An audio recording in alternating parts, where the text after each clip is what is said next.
90 questões em 5 horas é bem puxado. Por isso, você tem que treinar para poder chegar com a cabeça boa na hora da prova. Vamos dar uma olhada nas questões 171 a 175? Olha lá. Primeira questão, ele diz assim: para concretar a laje de sua residência, uma pessoa contratou uma construtora. Tal empresa informa que o preço Y do concreto bombeado é composto de duas partes. Uma fixa, então, primeira coisa que você vai fazer é marcar que tem uma parte fixa, chamada de taxa de bombeamento, e uma variável, que depende do volume de concreto utilizado. Sabe-se que a taxa de bombeamento custa 500. Então você tem uma parte fixa, que é 500, e você tem uma parte variável, que depende da quantidade de concreto bombeado, e que o metro cúbico do concreto bombeado é 250. Portanto, essa parte variável, se você colocar 1 metro cúbico, é 250. Se você usar 2 metros cúbicos, é 500. 3 é 750 e assim por diante. Se você tiver X metros cúbicos, como ele está dizendo aqui, você vai ter essa parte variável como 250 vezes X. Concorda? Então, a gente precisa saber o preço Y em função do volume por metro cúbico, quer dizer, em metro cúbico volume, né? Então vamos lá, o Y, que é o preço que você vai pagar no total, vai ser 250x, que é a parte variável, né, em função do número x, que é o número de metros cúbicos de concreto, mais a parte fixa, 500. Então esse é para você olhar, entender o enunciado, fazer, acertar e já passar para a próxima. Certo, gente? Então, tranquilo essa? Vamos para a próxima então. Então, gente, antes de resolver essa questão, eu já peço, dê o seu like no vídeo, dá uma força legal pro canal, pra gente continuar levando vídeos para vocês aí de resoluções de vestibulares, né, questões principais desses vestibulares do Brasil, tá bom? Vamos lá. Uma empresa de segurança domiciliar oferece serviço de patrulha noturna, tá? Não vou ler o enunciado inteiro, porque não é tão necessário assim. O que ele disse foi o seguinte: foi feito um registro da distância que o vigilante que estava fazendo a segurança para essa empresa estava da sua base, em quilômetros. Então, ele não sabe qual é o formato desse terreno que ele fez, qual é o formato do trajeto que ele fez, mas ele saiu de uma distância zero aqui. Em 10 minutos, ele chegou a uma distância de 3 quilômetros. Se manteve numa distância de 3 quilômetros durante 10 minutos, até esse ponto aqui no 20 minutos, ó. E depois ele voltou à distância zero aos 30 minutos de ronda, tá? Isso pode levar a crer que ele se afastou, ficou parado, porque ele estava sempre a 3 quilômetros de distância da base, e depois voltou para essa base. Então ele poderia ter feito um trajeto assim, ó. Saiu da base, se afastou, ficou parado aqui nesse ponto e retornou para a base. Poderia ter feito um trajeto desse. Só que ao ler o enunciado, você percebe o seguinte, ó. Ele conduziu sua motocicleta a uma velocidade constante durante todo o itinerário estabelecido. Então ele não pode ter ficado parado aqui.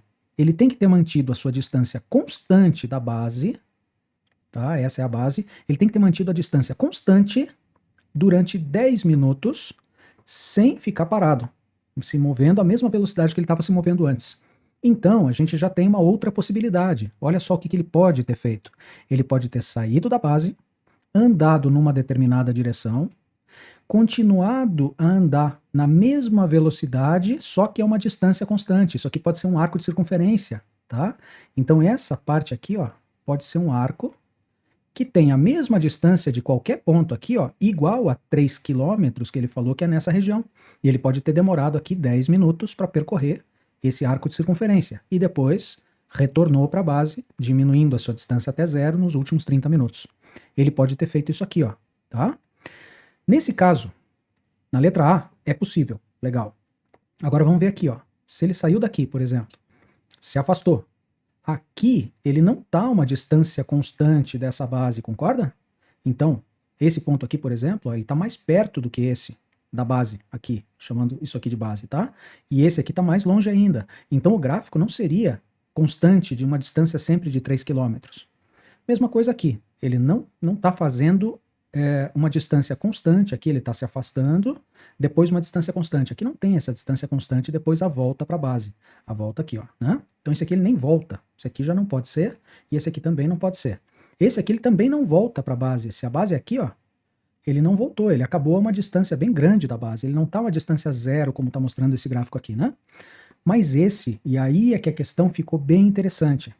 Esse gráfico aqui, ó, ele sai, se afasta, depois ele fica uma distância constante durante um determinado tempo.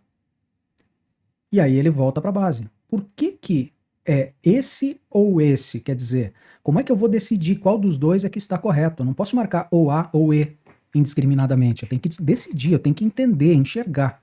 Então olha só qual é a sacada do exercício. Achei um exercício bem interessante, bem com um raciocínio bem bom aqui, tá? Olha só. Como ele anda a uma velocidade constante durante todo o itinerário estabelecido, ele vai se afastar durante 10 minutos. Depois ele vai ficar numa velocidade constante por outros 10 minutos.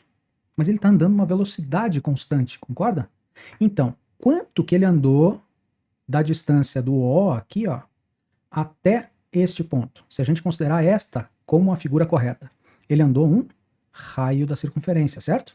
E depois na volta ele voltou andando também um raio. Legal? 10 minutos para ir, ele anda um raio. 10 minutos para voltar, ele anda um raio também. Agora, entre 10 e 20 minutos, percebe que se ele está a velocidade constante, ele tem que ter andado também uma distância igual a r? Então, nesse caso, será que este comprimento que eu marquei aqui em amarelo pode ser um comprimento r? Ora, pode, né? Um raio enrolado ao redor de uma circunferência. Pode, tranquilo. Isso aqui vai dar aproximadamente 60 graus, um pouquinho menos de 60 graus aqui, porque se você tivesse reto um raio aqui, teria 60 graus. Mas curva ao redor da circunferência vai dar um pouco menos de 60 graus aqui nesse arco, né? Esse arco alfa aqui. Agora, o que você pode é perceber que este daqui está totalmente falso. Porque se isso aqui for R e isso aqui for R, qual vai ser este comprimento aqui, ó, que está em amarelo? Não é metade de uma circunferência, e o comprimento de uma circunferência é 2πr. Então, na verdade, 2πr, essa parte aqui que é metade, vai ser 2πr sobre 2. Então vai ser π vezes o raio. O raio, que é esse r aqui, ó, vai estar multiplicado por 3,14. Então vai ser 3 raios e mais um pouquinho. Se ele está a uma velocidade constante, ele não pode ter andado 3 raios e pouquinho, sendo que nos 10 primeiros minutos ele andou R, nos 10 últimos minutos ele andou R, nos 10 minutos do meio aqui, ó, nesses 10 minutos aqui, de 10 até 20, ele não pode ter andado 3,14 raios, entende? Ele tem que ter andado um raio também, que a velocidade dele é a mesma nos 3 trechos.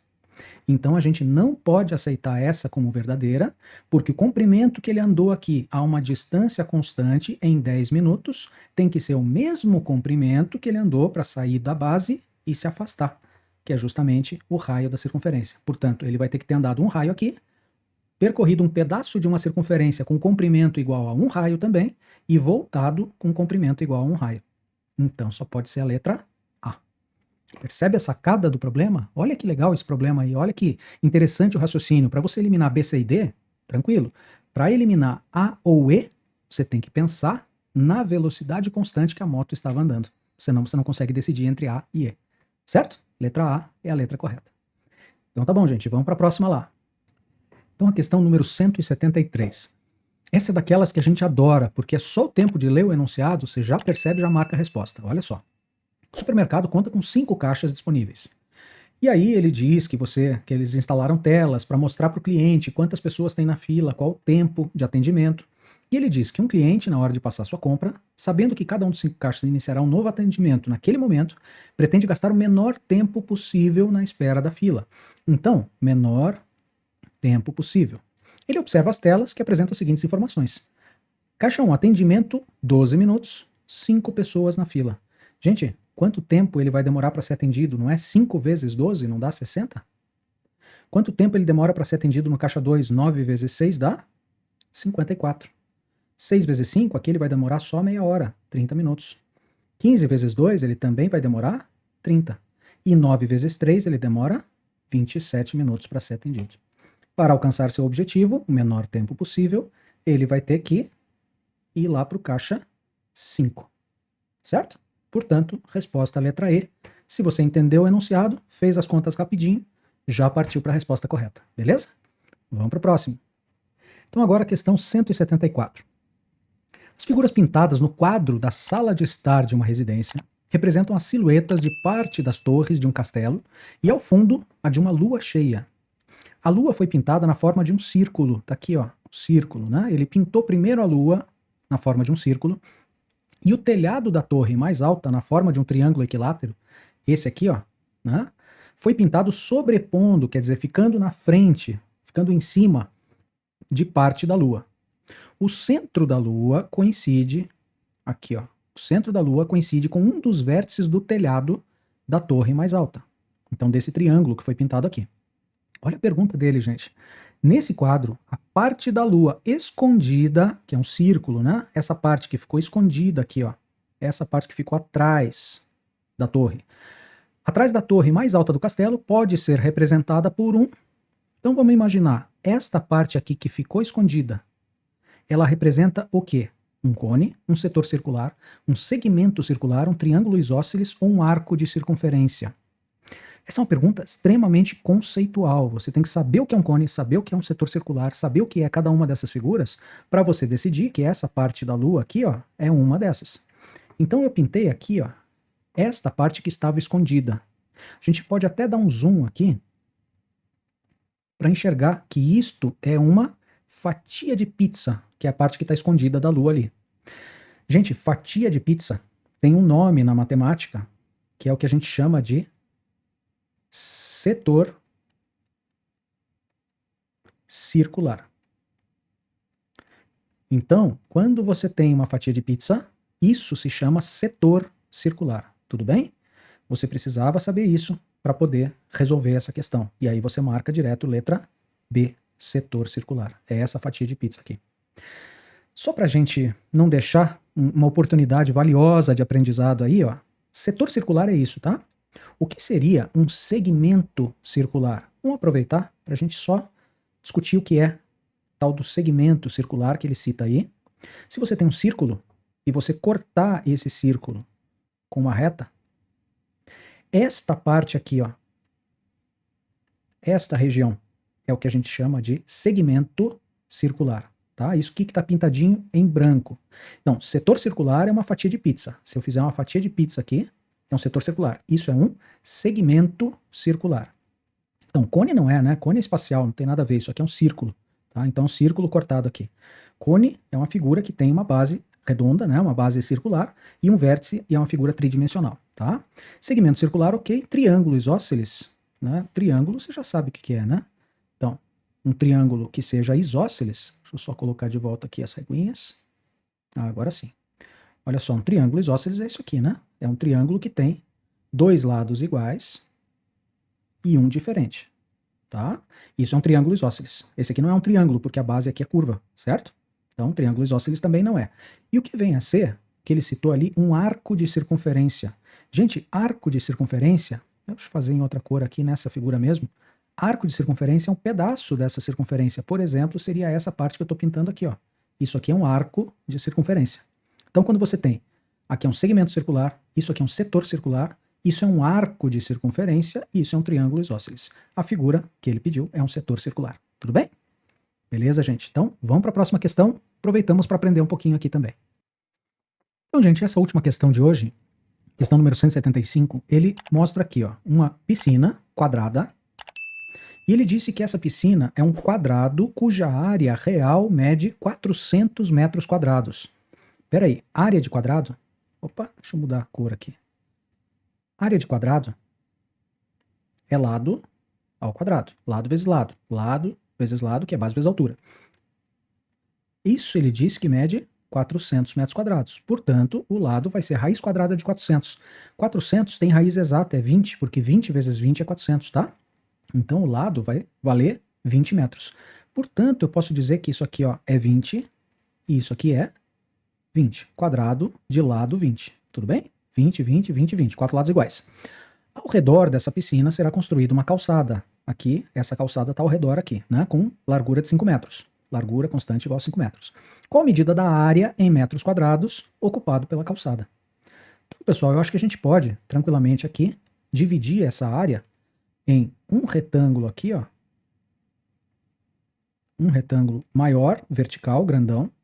Outro retângulo grandão do outro lado. Aí, como você vai dividir, você que sabe, tá? Só estou dando uma sugestão e eu vou fazer dessa forma, olha só. E outros dois retângulos menores aqui, ó.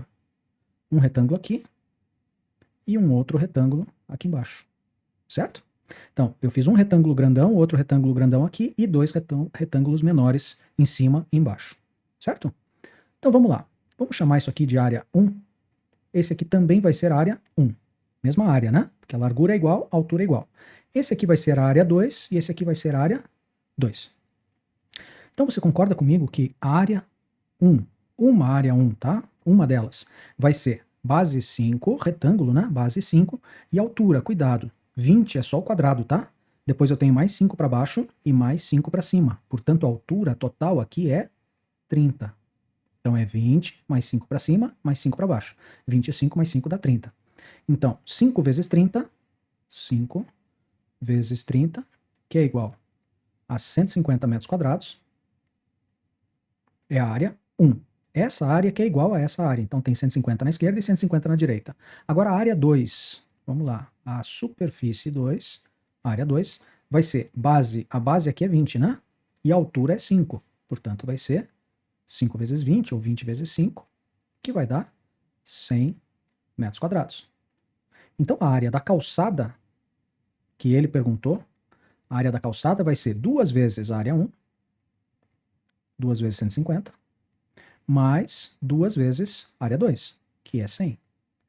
Então esse daí, para a gente fechar com chave de ouro hoje, né? Uma questão relativamente simples. 2 vezes 150 dá 300, mais 2 vezes 100 que dá 200. Portanto, resposta final, 500 metros quadrados, que vai ser a área da calçada que a gente vai achar na letra D. Certo, pessoal? Muito obrigado por ter vindo até aqui e a gente se vê nos próximos vídeos. Valeu!